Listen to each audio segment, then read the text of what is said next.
graffiti writer and then came back to LA and got in CBS. You know, I wasn't ready before I went and earned my own wings, kind of, you know. They could have showed me, but it was better that I learned on my own, because when I came back, it was just like I had different affiliations, different friends. It was good, you know. I was a good networker and a good person that got along with everybody, because I went to every fucking school, you know. So. Do you still rock LSD? Yeah.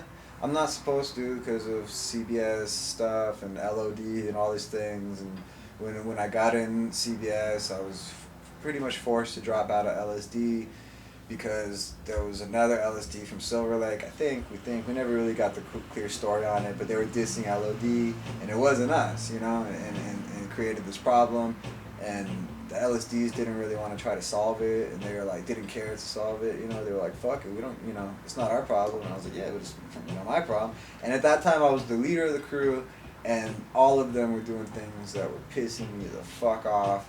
And that was when Whittier just went apeshit crazy, gangbanging, and fucking everybody wanted to be from Southside Whittier, and it was creating problems with the crew, and like gangbangers were showing up at our meetings and wanting to fucking fuck fools up, and it was just like I was getting chased down in my car by gangsters in Whittier, like literally fucked ass save, and they were with me. Like I took a lot of hits for all those LSD dudes, and I'm a small guy, you know what I mean? And me being a white kid who's a leader of a bunch of Mexican kids, a lot of their older brothers were from Southside and shit, so they didn't like the fact that I'm the leader of their little brother who should be in the gang, not doing this graffiti shit, you know what I mean? Yeah, yeah. And so I got fucked up for that, you know, and like, but I didn't care, you know. It was like I thought I was doing something good. If they want to do it, it's up to them, make their own decisions. And but I did so much for LSD that at that time they wanted just to be so thug and carrying guns, and I was like, that's not what I raised you guys for, you know. I didn't want to be a tag banging crew and fall into this shit, you know what I mean? Like we started before tag banging was a term, and we existed through the whole development of tag banging.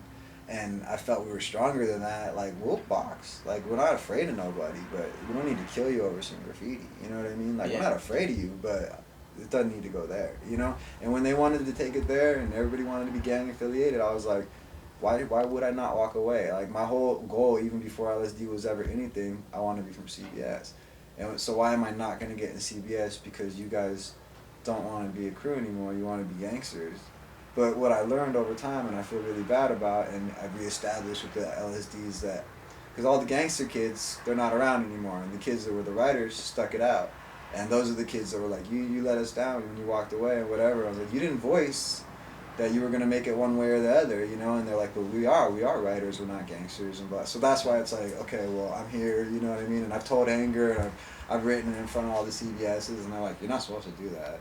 And I'm like, what are you gonna do about it? You know, like, really, you gonna beat me up over it? Like, give it a rest. You know, it's my family crew. I love these guys. I'm gonna write it no matter what you say. You know. For sure. So. For the love of something. Yeah, that's how it is. That's where it stands. Like, I'm an official member. You know, nobody can tell me I'm not. You know what I mean? But I'm not supposed to be. So it's really like, but whatever. I write it. Anytime I'm out of the state, especially out of the country, out of state, it's always CBS LSD. In LA, it's not so much. You know, I don't need to. I just write CBS. I don't even write my own name in LA. You know. For sure. So I heard you fart cocaine. Is that the only the only drug your body can produce? That's the undergroundhiphop.com video. I saw that too. Yeah, Tumax and his great comments, huh? No, they were mad at me on tour because I get in trouble sometimes on tour, and I got arrested in Arizona for having a bunch of drugs and bad stuff, and really, really bad stuff, where everybody was like, okay, you know, you can have some joints, and maybe you have some coke, but then the cops were pulling out all this other shit that I'm not really going to say, but my friends just kind of, their jaws dropped, like, what the fuck are you doing? And I felt really bad, so now every time we go on tour, I'm like monitored, and you can't get fucked up, and blah, blah, blah. And it's really kind of whack, because I get pissed, you know. So the first week of this last tour we were on, when Tumax and them were saying that, I was out of my fucking mind. Like, these kids, like, because it was all the West Coast, LA, San Francisco, whatever, everybody, and all these kids between, like, you know, I'm like recovering heroin addict, whatever, so kids are like, well, what's Oxycontin? It's not heroin. And you're like, but you don't get it. It's the same shit, you know? And like, before you know it, 2 weeks have gone by, and I'm just like, what? We're in Reno? How the fuck did I get here, you know? So they were giving me a hard time. I got the lecture, and I cleaned up my act, and we went another fucking, 5-6 weeks on the road after that, so it was alright. That tour was too long. That was 2 months on the road, 2.5 months, like 60 days, 65 days. So speaking of all the trouble and all the cops, and I heard the FBI was on your ass and, Yeah, and Homeland all that. Security. How many felonies do you think you have? I think I'm pretty good in court, and all my felonies have always been reduced. So I'm pretty savvy with that. They've always been reduced down to misdemeanors and whatever. But I know, and I always think I have warrants, and then I don't, you know? And so that's great. Or at least the cops are cool. These cops were cool. I think they thought we were terrorists. So, because they found my coke, they found some ecstasy, I had Xanax, I had all kinds of shit. Weed, right? And this is in Michigan. Right? And I'm like, we're fucked, you know, like, I'm fucked, you know? Because there's like 5 different kinds of cop cars, you know? I'm like, this isn't a normal thing. There's something weird going on here, you know? And they're looking through everything, and the cop's looking right at my shit. I'm just like, that's it, we're fucked. And the cop gets out of the car and looks at me and goes, Kid Rock lives right here. And I was like, that's all you're gonna say? You know, like, that's it? You know? And he was just like, he was kind of cool, and I was just like, this might be alright, you know? And then when they started asking us all these terrorist questions and who flew in here and who's a part of this cell organization, and we were just like, what? What are you talking about, you know? And like, we've been following you for a long time. Like, then you've seen us going in and out of bars every night, drunk, loser, rapper kids, stoned. Like, we're not setting up but we were in hotels for days, and one person would fly out and meet up with somebody and go to a hotel and then fly up and meet with them and get a ride. So it did look a little suspicious the way they said it. And then one of the kids who got me all crazy fucked up in the beginning of the tour, his house got raided in San Francisco, like a week after we left, and the cops were asking him, who's your homeboy with the mohawk, you know? And me, right? And I'm like, he's just a rapper, he's not because he was like a drug dealer or whatever, you know? And he's like, he's just a rapper, he's not a dealer, you know? Like, he's just here staying, you know, he's a guest of mine. And the cops were like, yeah, we know, we've been following him. And that was them on some whole other shit. So between like local fucking investigators and Homeland Security, and we had a lot of weird shit watching us on this tour. Seriously. So got away with murder though. Nice. That's the way to do it. Yeah. So how'd you get into hip hop? Just my homeboy gave me a tape, and nothing else sounded like that. Run DMC just blew me the fuck away. And then 6th grade was the Beastie Boys, Run DMC, LL, Def Jam, Massacre, you know, and it was just everything from then on out. It was just hip hop, hip hop, hip hop. And I don't think I stopped listening to hip hop until I graduated, or I dropped out of high school, and I got a job at a record store, and that was when, like, I was a super hip hop geek, you know, who knew everything about hip hop. So they would have an equivalent working there with jazz, or another guy who knew country. So we would just kind of, people would be like, I hate hip hop. You know, and I'd be like, really? Okay, I'm going to play you something that's going to change your mind. You know, like, I have a song that's going to change your mind. And, you know, whether it's Fellowship or Black Alicious or Visionary, whatever, something will touch somebody where they're like, that's poetry. You know, that's not ignorant shit or whatever, what they expected, you know. And so when people would say that to me about country or, you know, jazz, I'd have to say, okay, well, let's trade, you know, let's see. And I got really, and that's when I just realized I like everything, you know, like, I'm a super music nerd. And my family, my dad was in the music business. I mean, I grew up as a little baby, like being babysat by Ozzy Osbourne and shit, weird stuff, you know, like, yeah, weird, you know, Rick James would be at our house, Eddie Murphy, like, weird shit, you know, like, my dad had kind of weird friends, David Crosby, like, you know, interesting out there characters, you know, that nowadays probably wouldn't be around kids, you know what I mean? But back then it was the norm. So I don't know. I was always exposed to everything, and I knew what was up with music. But once I heard rap, it was just like, this is me. This is talking to me. You know, like, this is everything I like. And I'm not a black kid from the ghetto. You know what I mean? But for some reason, it just, that's all I needed. You know, I don't care. I don't need no guitar. Just fucking 808, blaring out, blown speakers. You know, and just some rock him, and I'm happy, you know. Sick. Was there something about Darkleaf that made you want to pursue hip hop? They're I mean, yeah, they're the ones that got me. That I was always like such a fan, you know, but that's one of those things where you're like, can I do this, you know, or is it something I could do? That's like, you know, going painting by yourself in the middle of the night, you know, that's one thing, because you're like, figure out if you like it or not. But jumping on a stage in front of a bunch of people for the first time, you know, especially back then, you know, early 90s, white kids weren't cool in rap in the early 90s, you know what I mean? That shit didn't happen until recent, you know, like 2000, whatever, you know, you know, Legends, Anacon, Shifters, whatever, White Kid Revolution, you know, that shit didn't happen until later. But, you know, early on it was like, getting spit in your face, and it was just difficult, go down to blood, and, you know, I see Circus just get you know, massacred by people who just like were so insulted by him, you know, like you're not even doing rap, you know, and it's like, yeah, but this is different. It's avant-garde. It's another level of it. It's a growth development in the stages, you know,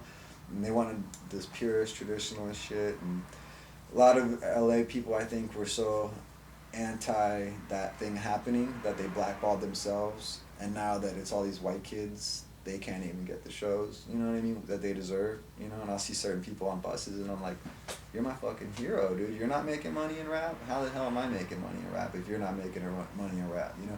At one point I heard Dell had to work at Amoeba, you know, and it was like, what the fuck, you know, like, Dell's working at Amoeba, and this is like after, you know, No Need for Alarm, and, you know, it's not like you didn't know who Dell was, you know, you did, so, I don't know. But Darkleaf, they were the ones that were like, I'd always go kick it with them through CBS. Demir was doing a lot of art for them, and they were dope. Like, they were so ahead of their time, and all the albums that they've ever put out were nothing compared to their demos. Their demos that never really got released are just so incredible, like Lesson Zero and Lord Juna and Fucking Up the Earth. These songs are just incredible songs, and I kicked it with Herndon and Cloud9 a lot because of drugs. He was crazy. We party, you know, Blackbird, and they were pretty nuts. You know, they were wild guys, and they were like rap, but they were like psychedelic too, and they were down to go to the ghetto parties and the beach parties and have fucking fun, you know. So we kicked it a lot, and just being with them, they could tell I wanted to be a rapper, you know, and like.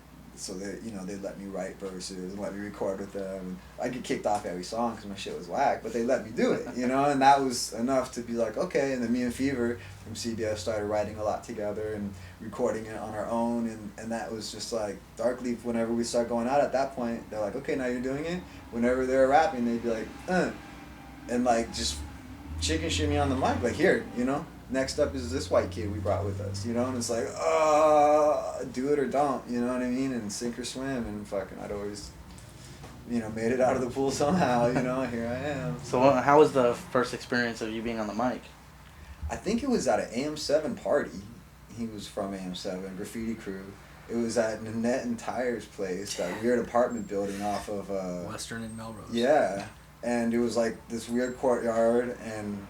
It was a weird night. I think I was on acid, and I had my hair in these fucking Bjork puffs, and like I was white bleached hair. I was so fucked up, and I think that is the first time I was publicly on a mic, and it was even on tape.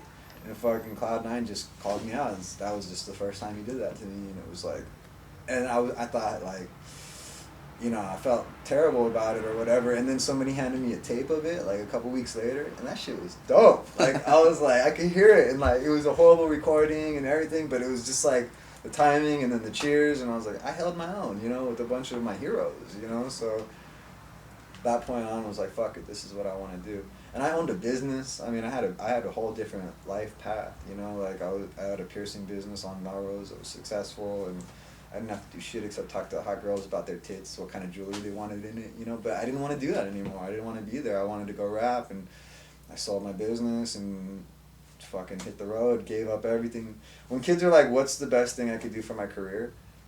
It's like ruin your life. That's the best thing you can do. Anything that you have, you know, holding on to or expect, stop. You know, any expectations of money or a certain comfortability in life, stop. You know, like, expect it to be the worst, you know, and if it's any better than that, be happy, you know, because like 10 to 20% of the people doing this shit are even going to be heard, let alone appreciated.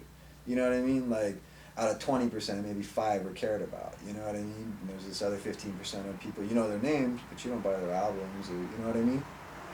So even just to be known is so like such a hard thing, but to get there you have to like give up everything, and you just keep going and rapping and doing shit for free. That's like all I did was a year and a half for free, hanging on the coattails of Bus Driver and Tumex and them, because they were like, come on, you want to do it, let's go. When I moved back from Europe, I was like living on homies' couches. I had no money. I was rolling cigarette butts, you know, and I went from like having a business and a certain kind of lifestyle to this total shit.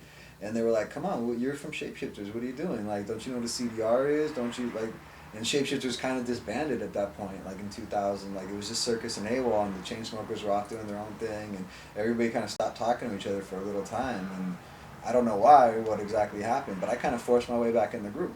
You know, I finagled my way back in, and then everybody just kind of came back together, and it was awesome. When do you think that was around? Like 2001. That was like after 9/11, because I came back. I remember I flew home like a couple weeks after 9/11. I remember because everybody was tripping, like, you're gonna fly right now? I was like, yeah, I gotta go back, you know. And I moved back, and it was like nobody was talking to each other. And I talked to Item, who did like the DVD for us and like our videos and stuff. And he was like, I'm going to a Shapeshifter show in San Francisco. You want to go? And I was just like, yeah, that'd be nice. I didn't know Shapeshifter. You know what do you mean? It was Anacon 10-year anniversary thing and whatever. And I was like, yeah, that would have been nice if one of my group members told me about it, you know? And like, so I go with him, and I find out it's just Circus and AWOL as the shit, you know? And they've been doing a lot of shows like that and whatever. And so I rapped that night, and it was like a big show. And I did pretty good for my little 10 seconds of fame. And that got my shit in everybody's name. Like, oh, Shifters are gonna, whatever. And that's when I called everybody, just like, come on, if we're a group, it's a strong unit, like, come back. The only reason you're not here is because they didn't call you, well, you didn't call them either, you know, so. Where did the Shapeshifters progress from that show? What do you mean? I mean, like, what you guys, did anything progress as far as yeah, I mean, after that, I mean, I took a lot of initiative and got the solos put together and all that stuff, and we were working on, that's, you know, when we all got back together, that's when we were working on a lot of the Was Here stuff. We got jerked around by Epitaph, like, we were supposed to be the first group signed to Epitaph, like, rapper group, and, like, somehow these other, you know, other kids did it, and, which is cool, you know, they did great things for those people's careers, but they kind of jerked us and used us a little bit, I feel, to get to those people, and, like, so I'm never really happy with, you know, they do good things for the scene, but I wouldn't, you know, I don't know, whatever. Who knows? It's a whole nother subject. Yeah, but so, you know, they kind of, so we made a demo for them, which wound up not getting, that spent a year of our time for no reason. And then we just turned some of that shit into the Was Here. And we just became more strong and doing a lot of shows. You know, we started doing a lot of shows again, and traveling and touring and putting out albums. And then everybody just, I think in the last like 2-3 years, a lot of people, you know, once you hit 30, it's like, fuck, man, like, I'm 30, you know, and fools have babies and start slowing down a little bit, and, like, there's only a few exceptions. Like, I'm 32, I'm turning 33 on the 29th of this month, and, like, my friends are like, dude, how do you go on tour for, like, months of drinking, like, because I drink pretty hard, party hard, you know, on the road, like, harder than the normal kid. And they're just like, dude, at 25 maybe, you know, but at like 33, aren't you getting kind of, and I'm like, yeah, you know, I'm throwing up blood, and like, you know, I can't wake up quite as quick as I used to, and you know, but I want to do it still. Like, I have fun. Like, when I'm here, I'm just kind of like so bored and going crazy, you know, but you get out on the road and it's just like, woo, every night's a fucking party. When Rob passed away, how did that affect the Shapeshifters as well as your personal life? Well, Rob was, I mean, I knew Rob for a long time from when I was littler, because I knew Crook and Rob CBS stuff when, like, I was in 7th grade.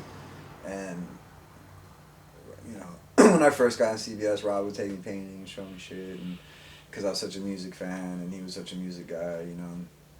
I don't know, Rob was always really cool to me. And I got in Shapeshifters like years after knowing Rob, and it was through Circus. And Rob had kind of not became as active with Shifters anymore because he had the label job and stuff. But then once I got in it, and Moody got in it, and we kind of started doing a lot, he came back like, okay, you guys are really doing this? Let's do this. Then, you know, like, really do it, you know? But, like, you know, me and him were really good friends, so we had, like, fights and, like, brotherly shit. And we had a big fight in Tijuana before he died. And I said a bunch of shit to him that I shouldn't have and whatever and blah, blah, blah. But, you know, Rob's crazy, you know what I mean? Rob wasn't a normal dude. If he didn't like you, he'd punch you in the fucking face. Like, we were at the Fox Pomona Theater. I don't know if you ever heard that story, but we did this show on Halloween in Pomona, and the security was like some rave, and the security was the Nation of Islam. You know, bow ties, books, everything, you know? And it was just like, it's kind of weird. And whatever, we're doing the show. And you could tell they didn't like us white rappers, you know? They were giving us really hard time, security, you know? And I don't know exactly what happened, but Rob with this girl who was shrooming, somebody hit Rob in the back of the head, basically, because this girl was arguing with some security guard and blah, blah, blah. And before we knew it, it was just me, Circus, and Rob standing in the Fox Pomona Theater that had been entirely cleared out in front of a row of Muslim dudes, you know, like, just standing there, like, tough. And Rob was all, which one of you fucking niggers hit me? You know, and I'm just like, unnecessary, you know, like, totally uncalled for, you know, like, you want to resolve this situation, you know, and he's just like, what, you know, just like, I know he looked at us like, I know we're going to get jumped right now, so I'm gonna say whatever the fuck I want to say. And that was just Rob, you know, like he would never hold anything back no matter what, you know.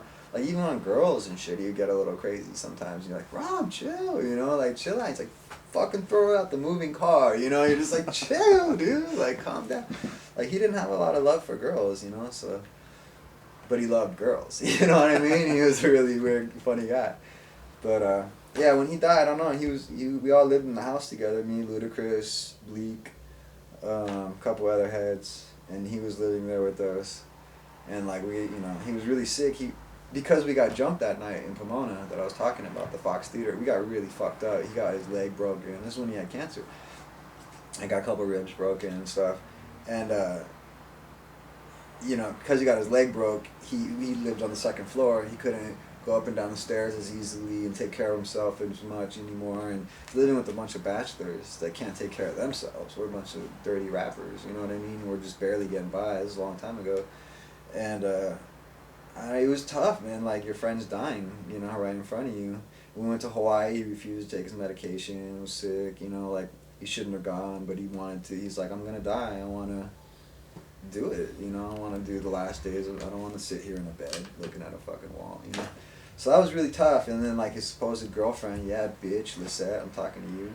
Fucking, she took all his stuff, and if she loved him so much, why didn't she move him in with him? Why didn't she take care of him? She just loved him enough to take all his records and sell them at a damn record store, a private auction, so that was cool. Took his car and sold it, took all his toys and sold them. For what? Had auction, or private shows to raise money, fundraisers for a headstone for Rob. We can go review the footage from last week on this camera. We're at Rob's headstone, and there is no headstone. There's a little piece of concrete that Philo did a stencil of Rob's face on, but there's no headstone. So where did all the money from all these benefits go? We did a benefit show, CBS, and we have money. We paid Caper from NG, from Arizona, Not Guilty, the Mac and all those kids, because he makes headstones, to do one. And Lisette said if we put it in, she'll have it ripped out, because she has the... Next of kin.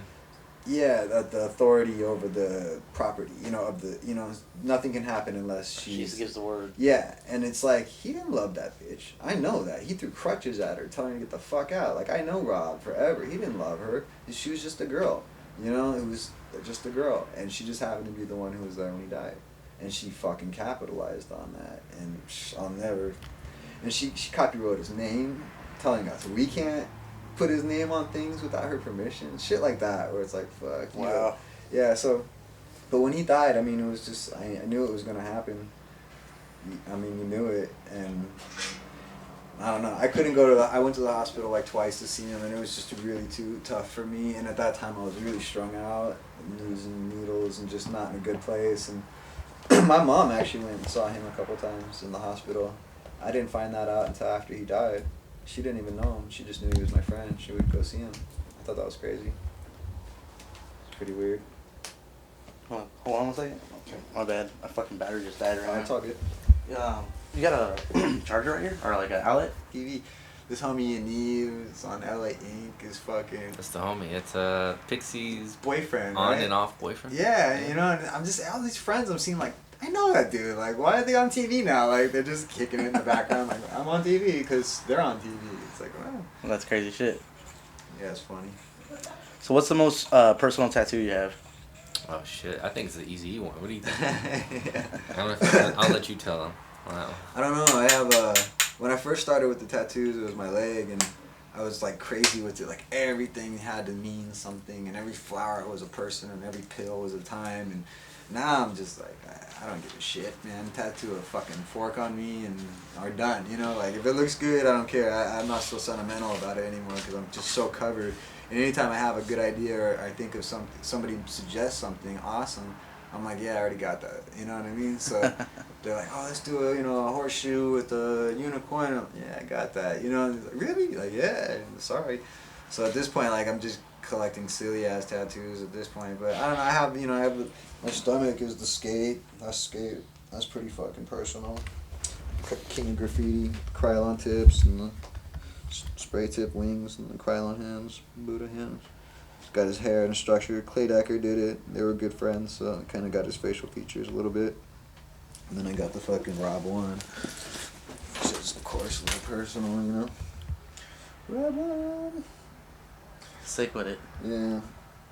But, you know, those are, and then my grandpa and my mother, I mean, she killed herself a couple years back, so that's pretty personal. I don't know, really, it's a hard call at that one. It's like, which one of dead friends is more important? Like, I don't know. But I love all my tattoos, like, except my back. I fucking was young and was hanging out at a tattoo shop a lot. And the guy who did it's like well-renowned, famous, but it's just not the style of stuff I would have done. It's really kind of like Hesher. This girl looks like the Kiss Army. Like, it's just, you know what? If I had my choice, I'd do it over. So I'm gonna laser my whole fucking back and do it. But this is gonna cost $8,000 to do. So I'm gonna wait a little while on that project. I got enough tattoos to finish before I start removing them. You know. That's all I was getting ready to ask you. Is you ever think you're gonna run out of space? I'm almost there. I really am. I really, I probably have about 35% of my body left. My arms are pretty much done. I think there's only a spot for one thing on my arms, and then my chest, my stomach, my whole side. Oh yeah, there's girl. Yeah, I got shit everywhere. There's like no, now when I go to get tattooed, I only have fucked up spaces. So people are like, I don't want to do a tattoo right there. That's bullshit, you know? So I'm like, come on. So I wind up getting like, you know, weird things tucked in corners, coffee cups and fucking. But when we were on this last tour, I don't know.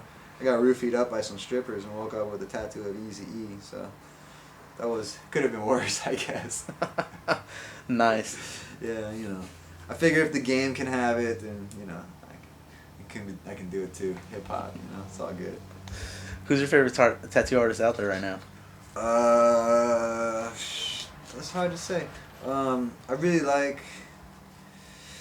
I mean, there's a lot of really great guys that do interesting stuff, like Sestafari and all these people with colors and stuff that I really like, that are like real traditional and they only use a few colors. And like my boy Isaiah from Tucson, he'll do things where it's really old style, like just 2-3 colors for the fill, but it's modern, it's like purples and not traditional colors. So it's old school as shit, but it's not, you know, it's twisted. And I like that a lot, but I like, I don't know, I like Paco Excel a lot, to my neck. Pretty much everybody that's worked on me, I'm pretty happy with, you know. There's nobody really left where I'm like, oh, I have to get a tattoo from that guy, except Sestafari, Mikey Slater, and there's a couple more guys. Like, eventually I'd like to get tattooed by like Grimy and a couple of those 8-Up kids. Just wait a little longer. I'm friends with Paco. You know, that's about the closest affiliation to that tattoo world I have. But I don't know. I don't really have so much room left. So at this point, it's weird. Like where I used to have these expectations, where I'd look for artists. Now it's like, cause I'll go to shops in the middle of nowhere, and there's some kid there that's just on fire. You know, just like I see his shit, and I'm just like, wow. You know, like blown away. And I never heard of you. You're not no magazine. You know, and it's like, yeah. It's like, yeah. Well, I don't know how to do that stuff. I just tattoo. You know, and you're like, okay, well, I want a tattoo. You know. Speaking of magazines and all of that, I know you feel like tattoos are more acceptable by society now versus you know, how they were 10 years ago. How do you feel about the commercialization of tattoos and the trend of it? I mean, it's okay. I think, you know, I mean, because it's still supposed to be this like independent statement, you know. So just because you have a tattoo and I have a tattoo doesn't mean those tattoos mean the same things, you know. It's not like, if you just did it so that you have a tattoo too, but if that tattoo means something to you, or you did it for a reason, or started it off for a reason anyways, you know, like, because like I said, you can only have so much sentimental shit before you don't want to look at yourself because everything's too depressing, you know. It's like, do something funny at this point. But it's weird because I lived in, like, you know, Europe, like Portugal and stuff, weird places where like little old ladies never saw people tattooed like the coloring that I have, you know. They were used to more like big, you know, anarchy signs or something, whatever, you know, like sailor, you know, shitty war tattoos, you know, old, like you see your grandpa's tattoos that are all blurred out and fucked up because they were done wrong. The people didn't know how to tattoo back then. When they do them at angles over time, your skin moves, and if you have it like that, it's like a Sharpie that's gonna bleed on a napkin. It's gonna, if you didn't do the line, the wall straight, it's not gonna hold everything in place. And everything looks good the first 5 years, and it's over time is when you know if you have a good tattoo or not, you know. And a lot of my uncles, all their Hell's Angels tattoos and shit look like shit, man. My uncle one day was like, you're gonna regret having all them fucking tattoos, and I was like, my tattoos look like your shitty ass tattoos? I would regret it, but they don't, you know. And he was so mad about that. He didn't think that was funny at all. But, you know, so these old ladies would come up to me and they would like literally like on the train like try to like not believe it was a tattoo, you know, and then they would just be like so like, oh, it's beautiful, you know, and like this is nice, you know, and kind of because they have it's more I think people had a negative perception of tattoos was like thugs and sailors and you know what I mean, and like foul mouthed drunks and you know it's not really necessarily the case, you know what I mean. It just happened to be more eccentric people that would do it because you'd have to go out of your way. Now it's easier. Anybody can find a tattoo shop on any street and not feel uncomfortable, even if they're the biggest fucking square in the world, and walk in and say, I want a tattoo, you know, because the tattoo artist, everybody's going to respect that. If you want it for the right reasons, that's all that matters, you know what I mean? So you don't feel like you're going to some shady part of town and doing some weird thing like it was maybe in early 80s or whatever, you know, late 70s. I don't know. I'm not mad at that everybody's tattooed now. I don't know. I just hope that they know what they're doing, you know? Like, I know what I'm doing, and I'm living with it, and I'm happy I have it, and I never regret any of my tattoos, you know? So, but I know that there's people that just didn't do it for the right reasons, and they're going to wake up one day like, why the fuck did I do that, you know? It's like, I don't know. The first conversation I had with you, you were pissed about the buy one and a half, get a half pack for free on Parliaments. Yeah. You care to elaborate on that? All right. If you say buy one, get one free, that don't mean buy one, get the second one half price. Okay? Buy one, get one free. Okay, a pack of Parliaments say what? $5? $5? So if I'm going to buy one and get one free, I should get 2 packs for $5. Nah, they say you get 2 packs for $7.50 or whatever the fuck. How is that? How is that? So I call Parliament and I explain this to them, that they're being ripped off by Chevron, Mobil, 7-Eleven. They don't care. They don't care because whatever, they give these cigarettes away and they let them do what they want with it. So I really feel that this is an injustice being done to the common man, the blue-collar worker who deserves his damn smokes. And if you're gonna bribe him to come over to your company with some fucking marketing ploy, then you should enforce that marketing ploy and not let everybody be deceived by the deception of America. You show a lot of passion in things. Do you think the passion comes across in your music? Sometimes, yeah. Sometimes, yeah.